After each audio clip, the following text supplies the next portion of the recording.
Bismillahirrahmanirrahim. Assalamualaikum warahmatullahi wabarakatuh. Perkenalkan, nama saya Taufik Ardiansyah, NIM 1804645 dari Prodi PGSD Pijas kelas 5B.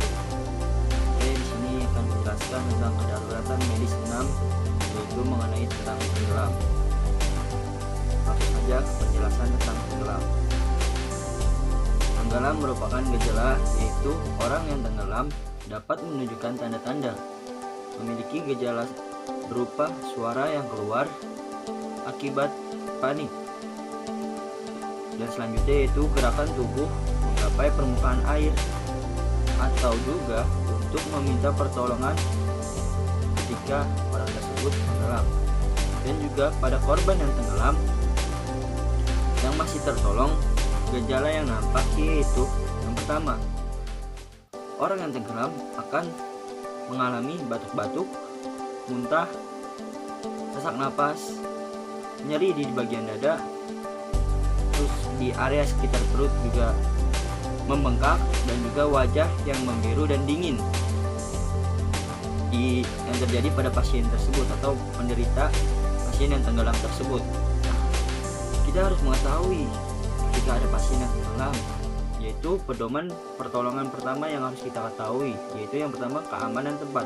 Kita harus mengetahui tempat itu aman dan nyaman ketika kita dapat berhasil menolong seseorang yang tenggelam tersebut. Nah, selanjutnya kita harus mengecek kondisi penderita pasien yang tenggelam tersebut agar kita mengetahui tindakan lanjutan yang akan kita jalani kepada pasien tersebut. Selanjutnya yaitu kita harus mengetahui kondisi air di sekitar kita ketika kita menolong pasien tersebut, pasien yang tenggelam tersebut. Kita harus mengetahui kondisi air tersebut bagaimana dan bagaimana agar kita juga dapat menolong dengan selamat dan dapat pasien tersebut tertolong. Selanjutnya itu sumber daya yang tersedia, peralatan-peralatan yang tersedia ketika kita ingin menolong. Kita harus mengetahui juga bagaimana dan apa aja yang bisa kita gunakan untuk kita menyelamatkan pasien yang tenggelam tersebut. Selanjutnya yaitu ketika kita melihat orang-orang yang tenggelam, biasanya tenggelam itu bisa terjadi di kolam renang ataupun di lautan ketika ada pelaut yang tenggelam, ataupun terjadi kecelakaan ketika di laut, atau terjadi kecelakaan ketika di kapal, bisa jadi orang tersebut tenggelam. Nah, ketika ada pasien atau seseorang yang tenggelam tersebut, kita harus tahu penanganan pertama pada pasien tenggelam tersebut, yaitu yang pertama harus kita ketahui penderita tersebut respon atau tidak merespon ketika sudah tenggelam. Ketika pasien tersebut dapat merespon, kita harus mengetahui, yaitu yang pertama, pindahkan penderita pasien yang tenggelam tersebut ke tempat yang aman dan nyaman. Kedua, lakukanlah pemeriksaan dini pada pasien tersebut agar kita tahu bagaimana tindakan lanjutan yang akan kita jalani kepada pasien tenggelam tersebut.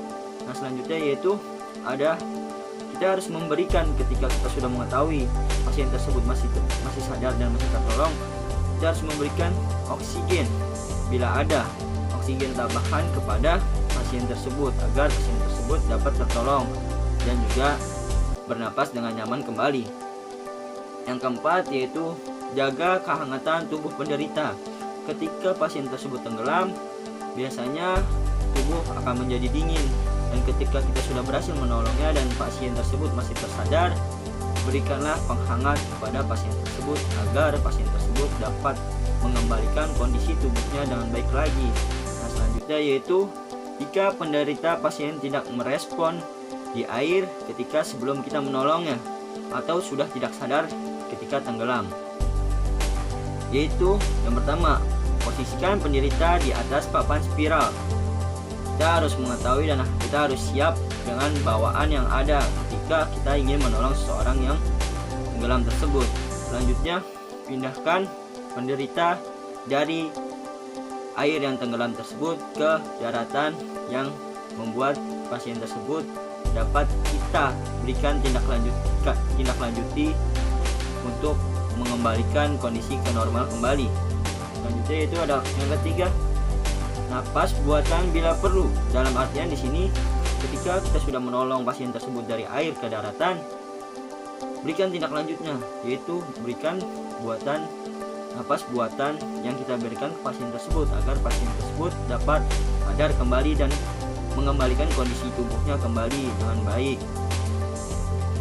Dan di sini juga terkadang ada pasien-pasien yang memiliki komplikasi ketika pasien tersebut tenggelam, yaitu yang pertama, ketidakseimbangan cairan.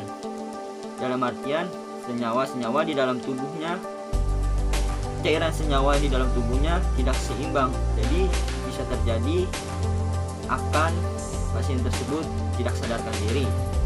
Nah, selanjutnya yaitu hancurnya sel-sel darah merah yang tidak berjalan dengan baik di dalam tubuh yang mengakibatkan pasien tersebut lemah dan juga belum bisa tersadarkan.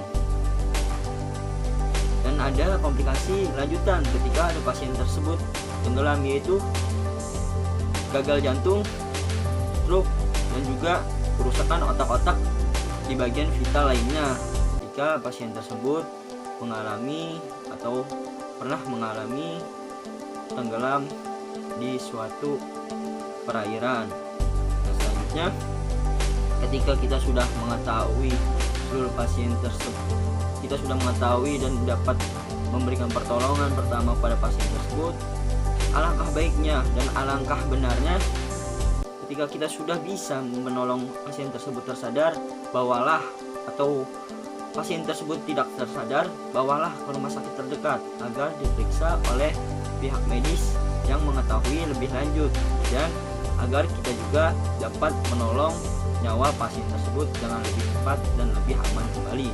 Mungkin sekian yang dapat saya sampaikan tentang kedaruratan medis 6, yaitu tentang korban tenggelam. Terima kasih, mohon maaf bila ada kesalahan. Wassalamualaikum warahmatullahi wabarakatuh.